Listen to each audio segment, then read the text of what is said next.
February 8th.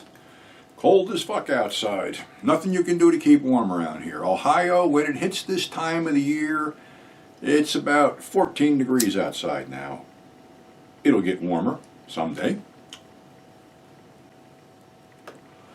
But until it does, sometimes the warmth of a joint will keep you warm.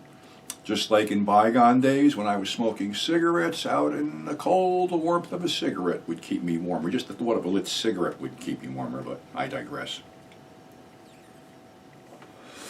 Anyway, today we will talk about a film from 1987.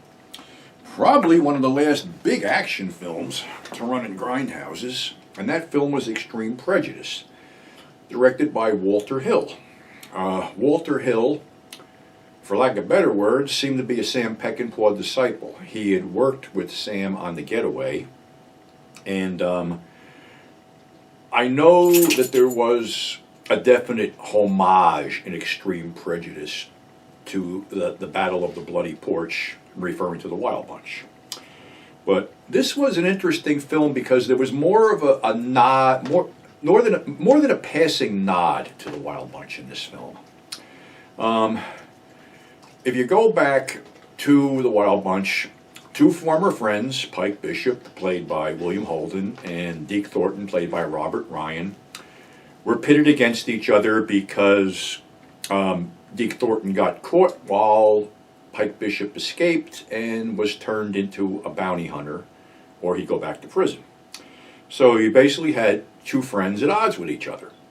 Well, in Extreme Prejudice, you have Jack Bentine, played by Nick Nolte, the staunch Texas Ranger, who grew up with a guy named Cash Bailey, played by Powers Booth, who is now a drug dealer across the river in Mexico. They're on the Texas-Mexico border, which you'll remember that's where a lot of Sam Peckinpah's westerns took place.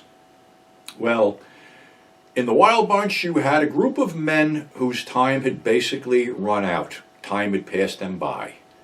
In Extreme Prejudice, you have a group of dead military men. And by dead, I mean fake dead, because these guys had no family, no heirs, whatever. So they basically did paperwork up to make them dead. And they became, covert CIA operatives or whatever the hell they were alluding at in this film.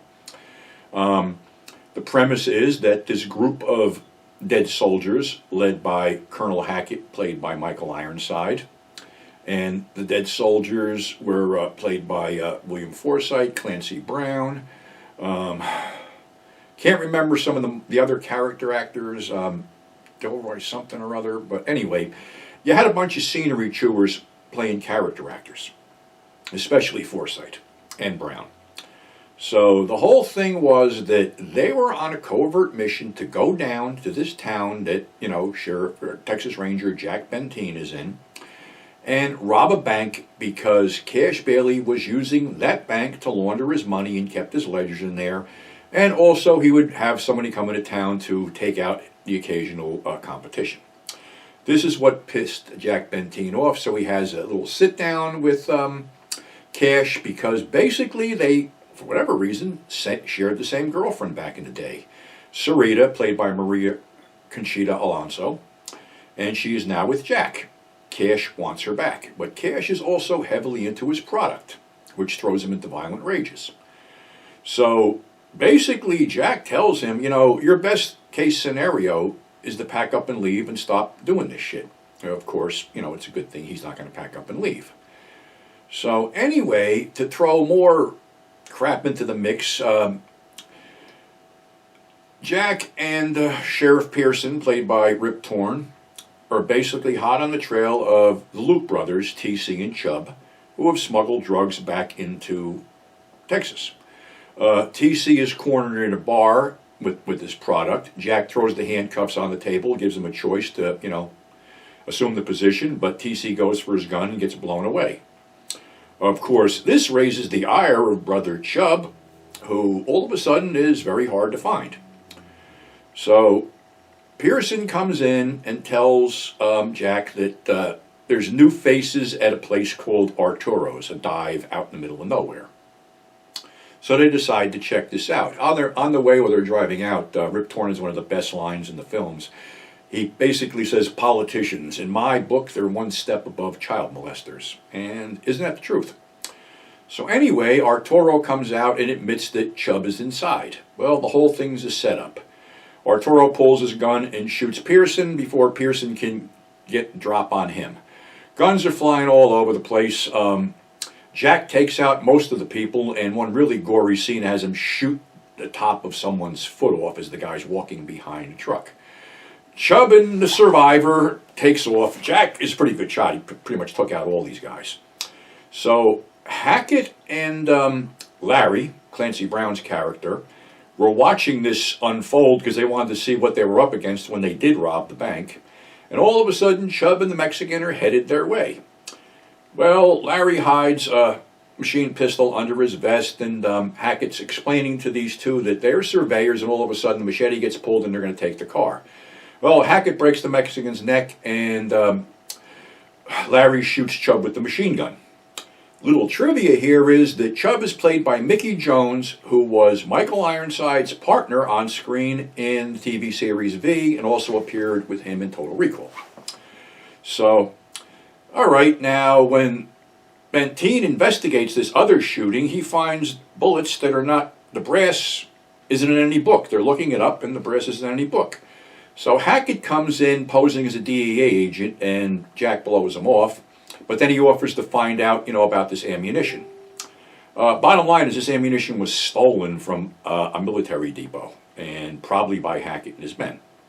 Well, originally, Buck, played by William Forsythe, and this other dude get into a public brawl, so they get thrown in jail, and that way they can check out the sheriff's defenses. And they have a radio that they snuck in because they're CIA guys, spooks. And Buck is telling Hackett that, what their armament is, and he goes, let me put it this way. If a bunch of drunken cowboys act up on a Saturday night, these guys can handle it. So the original plan was to hit the bank at night and break into the vault, but they decided to change this to a daylight robbery. Well, Luther and Larry dress as armored car drivers and show up in an armored car. Hackett just goes in as a customer, but they rob the bank. Now, to do this, they set Buck and another guy up outside of town to blow something up as a diversion. Now, they're supposed to come in when Bailey's money's being delivered to Launder and take that situation out. Well, they get stuck in the sand and they can't make it. So basically, the courier with the money goes in the bank and gets knocked out by Luther, who grabs the suitcases and runs out the door, and is shot by the driver, who picks up the suitcases and takes off. Hackett shoots him. Of course, they got to leave poor Luther there, and they take off with a few $1 million from the bank robbery and these two suitcases. They're pissed off that Luther got killed. Buck and the other guy get caught by Benteen, and they're not talking. So finally, Hackett comes clean and tells Benteen that Cash Bailey has become a national security problem, and they're going down to Mexico to take care of this. And he has taken Sarita across the border because he gave, Sarita and Jack were having problems because Jack's a fucking hard ass. So she went back with Cash for a while. Hackett tells Benteen that they won't do anything for 30 minutes. That gives him 30 minutes to get Sarita out of Dodge before they come in shooting. Well, when Benteen leaves the room, Hackett tells all present that except for anybody in this room, anybody gets in the way is to be terminated with extreme prejudice. That's where they got the title. So Buck and the other guys say, well, wait a minute, he just let us out of jail. He's one of the good guys. And Hackett says, doesn't matter. And Larry sort of comes to like, okay, here we have a loyal citizen of the United States of America, a sworn peace officer, and you're basically telling us we have to kill him? And Hackett goes, those are orders. Well, that group saunters into town just as Jack is having a little confrontation with Bailey. What they decide to do is, and Bailey loses his shit because he blows somebody else away in the process, some bookkeeper that pissed him off, that they decide to have a duel, count off 10 paces and shoot. So all of a sudden, Jack decides to go down to the bar because he sees Buck at the bar. He goes down to the bar and says, "You're a little ahead of schedule, Buck." And Buck goes, "There's been a change, Ranger." And he goes, "And you're not part of the change." And he goes, "But this doesn't sit well with me, so why don't you hide a hole?"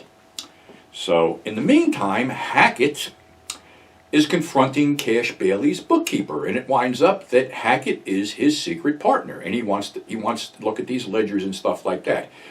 The bookkeeper won't do it, so Hackett kills him, but Larry sees this and wants to know what the fuck's going on. Well, it seems there was really no mission.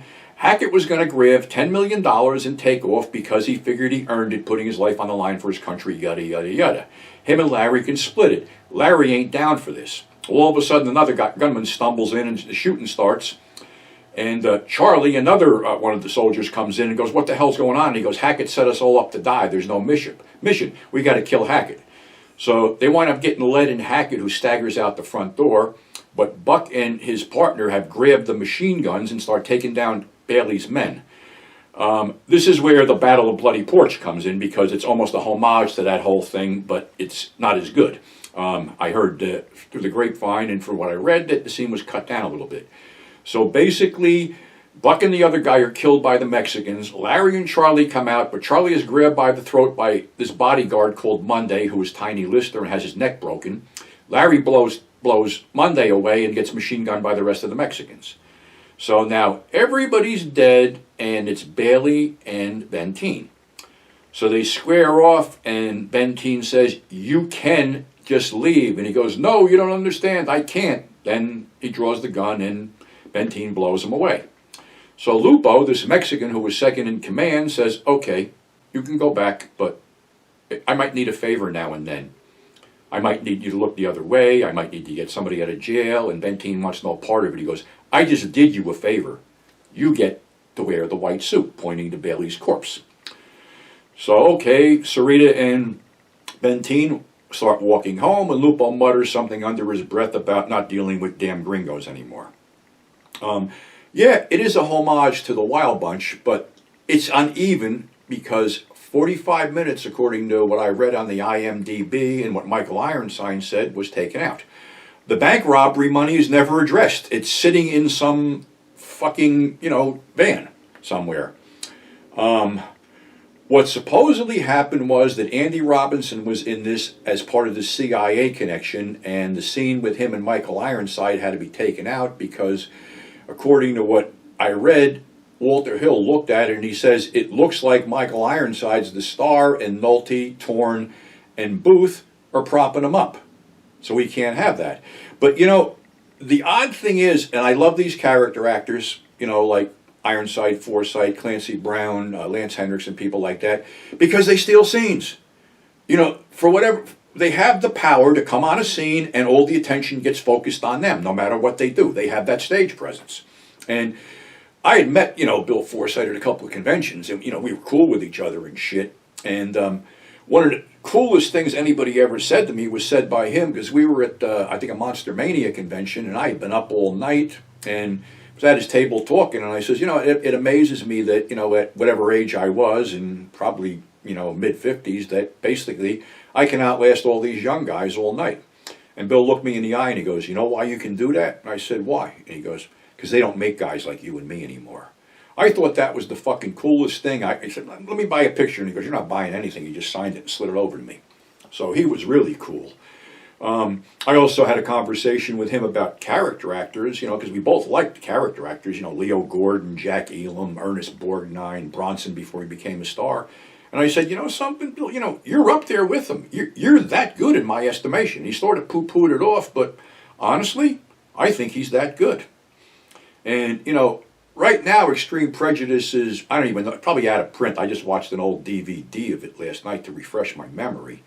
But it's a shame that somebody posted up that they bought a Blu-ray import of it from overseas. But, it would be really interesting to see how that film played out with all that missing footage put back into it. It really would.